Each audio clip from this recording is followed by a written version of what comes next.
Hello, welcome to 5 Girls 5 Minutes. I'm Sarah, it's Monday, and I have some stuff to talk about. Thankfully. Otherwise this would be a really boring video. So Tally asked about snow and what it's like where we live and if we get a lot and stuff like that. Well, in Northern Virginia, which is pretty different from the rest of Virginia, we do get quite a bit of snow. Although I think on average we only get a few inches a year. But last year we got several feet, and then it was okay, so people would shovel, and then we got more feet. So last winter was really horrible. You couldn't even go anywhere. Things were canceled. It was pretty scary, and annoying when you had to get groceries, being stuck in your house, getting cabin fever.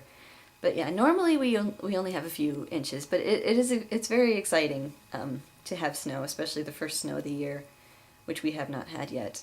I think it might have flurried a little bit, but flurries aren't the same as like that first day when you open your windows or your blinds and there's like a blanket of snow in the ground. So we haven't had that yet, but I think we're supposed to get it soon. I think it's been in the forecast that it's going to be a little snowy, so maybe we'll have a white Christmas. That would be awesome. Okay, so anyway, so Tara was talking about recommendations, so I decided that I would do that too. I actually am familiar with most of the things that Tara talked about, although I do have to find Neil Gaiman, especially that Graveyard book, because that sounds awesome. I love ghosts, so, and I also need to check out Human Target. But I think everything else I've at least experienced before. Like, I've listened to Andrew Bird before, and I like him, and I've seen The Fall, and I love that movie. So, yeah. Here's my recommendations. I'm just going to kind of do what she did and recommend things. So, favorite artist, or artists that I recommend. I am recommending a whole album by the artist that I recommend, though. If you can get your hands on The Who Sell Out, it's definitely one of my favorite albums. I think it kind of is up there with the Beatles. Like, the quality of this is really, really good. And it's funny, too, because it's like you're listening to an entire radio show for however long the album is. I think it's like an hour long. But they even made up commercials, so you get little commercials in between the songs, and it's really, really awesome. And I know that you guys are all familiar with the Beatles, but I don't actually know if you guys are that familiar with The Who, so I recommend it, and my favorite is John. Okay. So it's Who Sell Out, 1966. And for a book, I recommend Into Thin Air. I've talked about it before. It's about the expedition 1996 to climb Mount Everest, and it went horribly, horribly wrong, and several people died because there was a storm on top of Everest, including the guide, Rob Hall, who was from New Zealand. And so it's really good, but it's really sad, and I couldn't put it down when I was reading it the first time, and I actually plan to reread it after Harry Potter. So for a TV show, I was going to talk about Community briefly. I'm almost out of time already.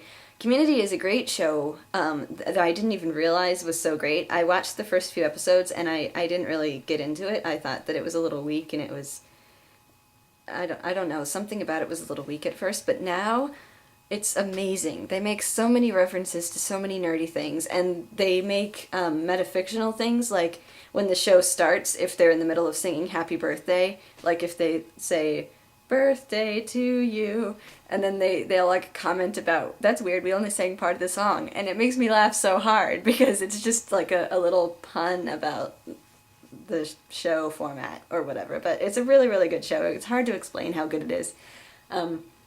My favorite character is Troy. And I like Abed too, but I love Troy. Okay, so, movie that I recommend.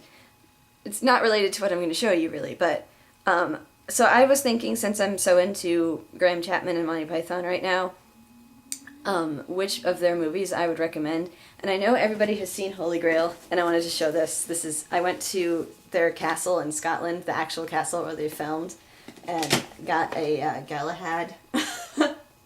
So I just wanted to show that to you because I found it at my parents' house, but that's actually from the castle. But I don't recommend Holy Grail because I feel like everybody and their dog has seen Holy Grail. You guys have probably all seen it. I recommend Life of Brian because that's one of their there are other really, really great movies that hardly, or not hardly anybody, but less people have seen. Fewer people quote that one. I quote that one. But yeah, it's really good, and it has a beginning, middle, and end, which is something that Graham said. And it also has solid characters that you see throughout the movie, whereas there's like a few random characters in Holy Grail that you see once and then they're gone. But I feel like all of the characters in Life of Brian pretty much come back and have a purpose. They have a purpose. But yes, I recommend Life of Brian for a movie. And I actually haven't seen it in about 10 years. I'm going to rectify that on Thursday-ish. And I also just wanted to say that I got this on Netflix, which is Graham Chapman's college tours, and I recommend this too for anybody who likes Monty Python. It's a great way to get to know Graham Chapman because he's telling personal stories. And I'm going to shut up now before I run out of time. So, Tara, I hope I can see you tomorrow, and I hope the rest of you are staying warm. Bye!